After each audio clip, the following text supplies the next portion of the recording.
हमारे साथ आज स्टूडियो में खास बातचीत करने के लिए प्रदेश मीडिया प्रवक्ता भी हैं, बीजेपी के नेता हैं। टीवी चैनलों पे इनको लगातार आप लोग देखते होंगे, परिचय के मोहताज नहीं है। हमारे साथ मनीष पांडे हैं। पहले आपका बहुत बहुत स्वागत है हमारे परिवर्तन बिहार न्यूज। जी धन्यवाद। 2024 का जो पहला चरण का मतदान होना है, जमुई लोकसभा भी है, उसमें 19 तारीख को मतदान होना है। तैयारियां क्या है? 19 तारीख को कैसे बीजेपी जो 40 के 40 सीट कह रही है, 40 अब की बार 40 में 40, क्या तैयारियां हैं बीजेपी की? नहीं, देखिए, जिस तरह से हम लोग हर बार चुनाव की तैयारी में लगे रहते हैं, उसी तरह से इस बार भी लगे हुए हैं। और जो 4 लोकसभा क्षेत्र जो बिहार में चौथे पहले चरण का चुनाव है, उसमें भी लगभग चुनाव कार्य पूरा हो चुका है। और जनता का जो मूड है, जनता का जो मैसेज है, वो मैसेज स्पष्ट है कि इन चारों सीटों पर जनता ना सिर्फ अपना एक सांसद चुनेगी, बल्कि देश के जो सबसे विश्व के लोकप्रिय नेता हैं, देश के सबसे सफल प्रधानमंत्री हैं, ऐसे आदरणीय नरेंद्र मोदी जी को तीसरी बार प्रधानमंत्री बनाने के लिए वोट करेगी। और उनका यह जो बॉडी लैंग्वेज है जनता का जिस तरह से आत्मविश्वास हम लोगों ने महसूस किया है, उसे लगता है कि बिहार की 40 की 40 सीट निश्चित रूप से भारतीय जनता पार्टी और एनडीए गठबंधन जीतेगी। और इसके साथ जो पूरे देश में 400 सीट जो है हमारी एनडीए वो पार करेगी। बीजेपी ने भी अपना मैनिफेस्टो जारी कर दिया है और उसके साथ आरजेडी भी मैनिफेस्टो जारी किए हैं। आरजेडी वाले कह रहे हैं, बीजेपी वाले जो मैनिफेस्टो जारी किए हैं उसमें ना बेरोजगारी का मुद्दा है, ना पुराना पेंशन का मुद्दा है। आरजेडी ने अपने मैनिफेस्टो में जो परिवर्तन यात्रा, उसमें उस चीज को दर्शाया है। बीजेपी इसको किस रूप में देखती है, क्या कहेंगे इसको लेकर? देखिए, मुझे लगता है कि ये जो दौर है राजनीति का, ये बहुत बदला हुआ है। अगर परिवर्तन यात्रा की बात आरजेडी करती है तो मैं कहता हूं कि यह परिवर्तित भारत है और परिवर्तित बिहार भी है। बिहार की जनता को पता है कि जिस 4 चरण के चुनाव में राहुल गांधी जिनको ये लोग प्रधानमंत्री बनाने की बात करते हैं, वह इस 4 चरण के चुनाव में कहीं प्रचार में तो दिखे नहीं। राष्ट्रीय जनता दल, ये विधानसभा का चुनाव नहीं है, ये लोकसभा का चुनाव है। और राष्ट्रीय जनता दल अपने बूते कोई प्रधानमंत्री नहीं बना सकती। तो राष्ट्रीय जनता दल परिवर्तन यात्रा में क्या क्या वादा जनता से करती है, इसका कोई महत्व, कोई मायने नहीं रखता। जब लिखना ही है और बोलना ही है तो पहाड़ ला देंगे, तारे तोड़ के ला देंगे, आसमान झुका देंगे, कुछ भी कह सकते हैं। लेकिन जब आप प्रधानमंत्री बन ही नहीं सकते खुद, और कांग्रेस आपके साथ चुनाव प्रचार कर नहीं रही है, तो आपके वादों का कोई महत्व ही नहीं रहता कि आप जनता से क्या वादा कर रहे हैं। मतलब अभी भी इंडिया जो गठबंधन है, इंडी गठबंधन है, उसमें टूट है। आरजेडी और कांग्रेस एकजुट नहीं है उसका मतलब। भाई आप बताइए ना कि 4 चुनाव में, 4 लोकसभा का चुनाव बिहार में राहुल गांधी कहीं नजर आए, प्रियंका गांधी कहीं नजर आए, या कांग्रेस का कोई बड़ा नेता बता दीजिए, यहां तक कि कांग्रेस का प्रदेश अध्यक्ष भी बता दीजिए जो तेजस्वी यादव के साथ संयुक्त प्रचार में शामिल हो। कोई शामिल नहीं है। तो इसका कोई मतलब ही नहीं है। ये अपनी डफली, अपना राग और अपनी राजनीति, बिहार की राजनीति बचाने के लिए, ये दरअसल इनको भी पता है कि जनता का मूड क्या है। ये 2024 की राजनीति नहीं कर रही है, 2024 का चुनाव भी नहीं लड़ रही है, 2025 के लिए अभी से एक्सरसाइज कर रहे हैं और मेहनत कर रहे हैं। इसलिए जमुई में तेजस्वी यादव इतना बार दौरा कर रहे हैं। यही मैंने कहा ना कि वो सिर्फ 25 के लिए एक्सरसाइज कर रहे हैं। उनको 24, वो जानते हैं कि 24 ये कहीं टिकने वाले नहीं। इनको पता चल गया है कि जमुई की जनता ने अरुण भारती को स्वीकार कर लिया है और ठान लिया है कि तीसरी बार फिर से नरेंद्र मोदी जी को प्रधानमंत्री बनाना है। तेजस्वी यादव ने जितना बार जमुई में सभा किया है, हर बार एक ही चीज कहा है कि ब्लॉक से जिला बनता है, जिला से राज्य, राज्य से देश। विदेशी बीजेपी वाले जो हैं इसको प्रोपगंडा फैलाए हुए कि देश का चुनाव है, पहले ब्लॉक सुधारेंगे, ब्लॉक में विकास होगा, तब हम जिला बेहतर बनाएंगे, तब राज्य बेहतर, तब देश बेहतर। कैसे देखिए? इसका सबसे बड़ा उदाहरण और हास्यास्पद उदाहरण तो वही इंडी गठबंधन की बैठक है। ये छोटे छोटे राज्यों के समूह एक जगह इकट्ठा होने की कोशिश किए थे, वो दिख गया कि क्या हालत है। और मैं विवेक जी आपको बताऊं, 2010 से 2014 तक, 2005 से 2014 तक जो यूपीए की सरकार रही देश में, उस सरकार ने देखा नहीं, इन्हीं तो छोटे छोटे दलों को मिलाकर मनमोहन सिंह प्रधानमंत्री बने थे, कितने घोटाले हुए। उस समय में देश की जनता को पता है कि कृषि मंत्री कौन है और किस राज्य में जिस राज्य का कृषि मंत्री होता था, जिस राज्य का रेल मंत्री होता था, जिस राज्य का रक्षा मंत्री होता था, उस राज्य में ज्यादा काम होते थे उस विभाग के। देश के लिए कोई काम नहीं होता था, राष्ट्र हित में कोई बात नहीं होती थी। हर क्षेत्रीय दल अपने अपने हिस्से की बात करते थे जब बजट पेश होता था। तो देश की जनता अब फिर से वही भारत देखना नहीं चाहती। ये जो समग्र और विकसित भारत जो देश की जनता ने पिछले 10 वर्षों में देखा है, सबके लिए काम, सबके लिए आवास, सबके लिए सड़क, सबके लिए बिजली, सबके लिए उज्ज्वला कनेक्शन, सबके लिए आयुष्मान भारत, ये सबके लिए, किसी जाति विशेष के लिए, किसी पार्टी विशेष के लिए कुछ भी नहीं मिल रहा है। अगर राशन के लिए कैसा लाइन लगता था, भूल गए? किस प्रकार से डीलरों के विरुद्ध में आंदोलन होते थे कि कम तौल कर रहा है, कम दे रहा है। आज गरीब घर के लोग जाते हैं, अंगूठा का निशान लगाते हैं और कोई चोरी नहीं होता, 100% राशन मिलता है। ये छोटे छोटे जो आम जन के विषय थे विवेक जी, ये जो छोटे छोटे मुद्दे थे, आज सारे वो मुद्दे जिस पर ये लोग 55-60 वर्षों से राजनीति करते आ रहे थे, ये गरीब गुरुआ की बात करते हैं। इन्हीं गरीब गुरुआ का तो चारा खाके, अनाज खाके और इनके पैसे का भ्रष्टाचार करके ये अपनी कोठी भरे हैं। आज चपरासी क्वार्टर में रहने वाले लालू प्रसाद जी आज अकूत संपत्ति के मालिक बन गए हैं।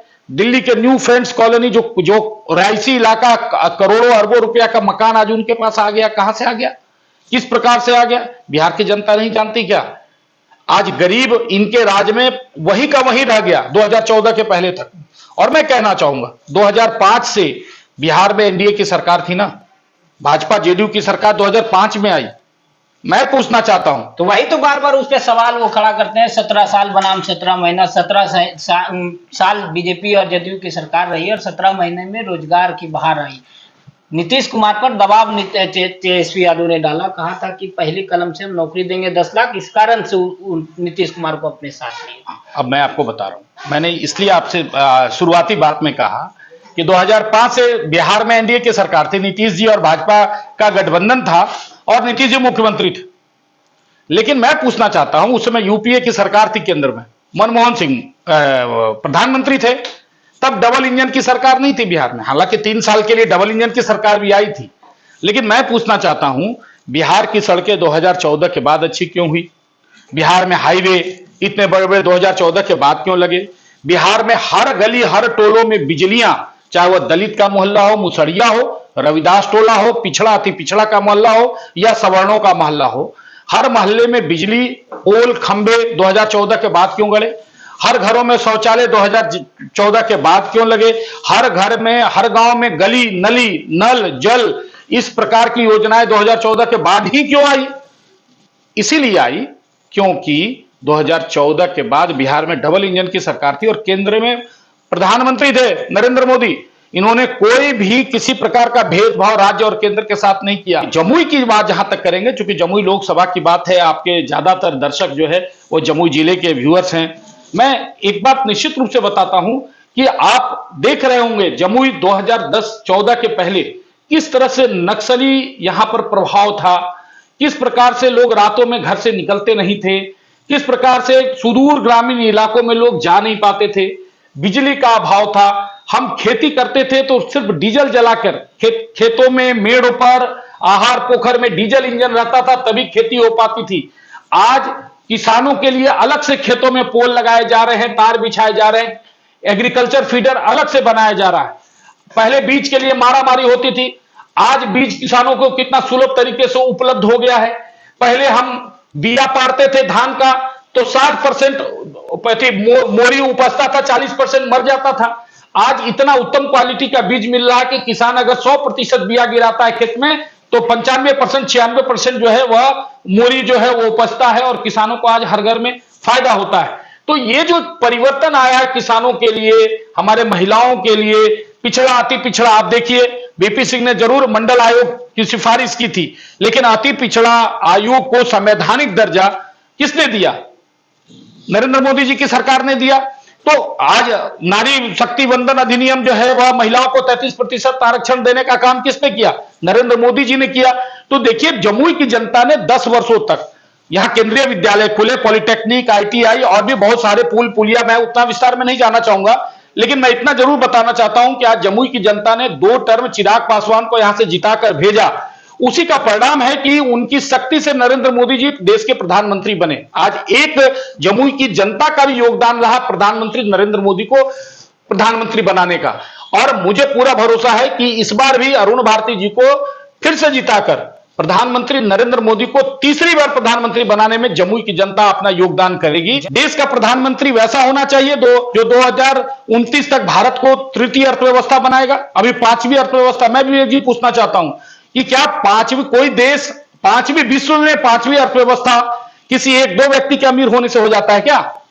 यह देश का हर नागरिक कहीं ना कहीं समृद्ध हुआ होगा, तब जो है वह देश हमारा पांचवी अर्थव्यवस्था पहुंचा। नरेंद्र मोदी ने विकसित भारत के संकल्प के साथ इस देश के लोगों से वादा किया है कि अगर तीसरी बार भी उनको देश की जनता मौका देगी तो 2029 में प्रधानमंत्री विश्व में भारत को तीसरी अर्थव्यवस्था के रूप में स्थापित करके दिखाएंगे। यह उनका संकल्प है। मोदी की गारंटी पर इस बार फिर लोग मुहर लगा रहे हैं। बिल्कुल लगा रहे हैं, बिल्कुल लगा रहे हैं। इसीलिए कारण क्या है मैं बता दूं, कारण यही है कि मोदी ने जो वादा किया, मोदी ने अगर राम मंदिर का वादा किया तो उन्होंने 5 वर्ष के अंदर राम मंदिर पर मंदिर बना के दिखाया। मोदी ने अगर वादा किया धारा 370 हटाने का जम्मू कश्मीर में, तो 5 साल के अंदर उन्होंने ना सिर्फ जम्मू कश्मीर में से 370 हटाया, बल्कि 5 साल में आज देखिए डल झील के अगल बगल में कार रेस होते हुए आप वीडियो देखते हैं। आज वहां पर अमन चैन है। G20 की बैठक हुई तो जो विश्व के प्रतिनिधि आए थे वो कश्मीर घूम कर आए, वहां अमन और शांति का माहौल है। तो जिस प्रकार से जमुई में अमन और शांति का माहौल है, जिस प्रकार से अपराध, नक्सलवाद और ये सारी चीज, अराजक तत्व, जंगल आज समाप्त हो गया, उसी तरह से आज जम्मू कश्मीर में भी पूरे देश में। मैं पूछना चाहता हूं 10 साल पहले लोग 15 अगस्त और 26 जनवरी को यात्रा करने से डरते थे कि कहीं ट्रेन में बम विस्फोट ना हो जाए। आप जब ट्रेनों में सफर करते थे तो लावारिस बस्तियों को ना छुएं, बम हो सकता है, ऐसे जगह जगह पर आपको पोस्टर छपे हुए मिलते थे ट्रेनों में, चौक चौराहों पर। आज आप बता दीजिए पिछले 10 वर्षों में इस देश में कहीं कम बम धमाके हुए? आज प्रधानमंत्री रोड शो खुलेआम करते हैं। पहले लोग लाल किले पर तिरंगा फहराते थे ना, तो बुलेट प्रूफ शीशे में फहराते थे। यह देश का प्रधानमंत्री इतना डरा हुआ था, आज देश का प्रधानमंत्री आम जनता के बीच में रोड शो करता है। ये बदलाव है देश का, और इस देश की जनता ने यह देखा है। और मैं विवेक जी आपको एक बात बता दूं, सिर्फ इन 10 वर्षों में राम मंदिर का निर्माण नहीं हुआ, इस 10 वर्षों में देश का हर इंफ्रास्ट्रक्चर डेवलप हुआ है, चाहे वह पुल हो, पुलिया हो। आप देखिए उत्तर भारत के लोगों से पूछेंगे, मैं जब से होश संभाला हूं गांधी सेतु को जाम होते हुए देखता था। जब मुजफ्फरपुर जाना होता था, दरभंगा जाना होता था, रूह कांप जाता था कि पता नहीं गांधी सेतु हम लोग कितना देर में पार करेंगे। लेकिन आज देखिए गांधी सेतु पार हो जाता है आदमी, पता नहीं चलता है। गंगा पर इतने सारे ब्रिज बन रहे हैं। तो बिहार का सर्वांगीण विकास हुआ है, और इस बात को बिहार की जनता मानती है, जानती है। इसलिए इस बार 40 सीट पर एनडीए की प्रचंड बहुमत से जीत हो रही है। ये हमारे साथ मनीष पांडे थे, बीजेपी के प्रदेश प्रवक्ता और जाने माने चेहरे। अब टीवी, बड़े बड़े नेशनल टीवी चैनलों पे आप इनको लगातार देखते होंगे। आज जमुई में कैंपेनिंग कर रहे हैं अरुण भारती के लिए, जो चिराग पासवान के जीजा जी हैं। पिछले 10 साल से सांसद चिराग पासवान हैं। अरुण भारती इस बार उनके उम्मीदवार हैं। एनडीए के प्रत्याशी के लिए पिछले 10-12 दिन से जमुई में रहकर कैंपेनिंग कर रहे हैं। और इस बार फिर से एक बार बीजेपी की ओर से जो दावा है 40 में 40 और अब की बार 400 पार, यह तो देखने वाली बात होगी। 4 जून को जब पिटारा खुलेगा तभी पता चलेगा कि बीजेपी का जो नारा था वह कितना सही साबित होगा। धन्यवाद।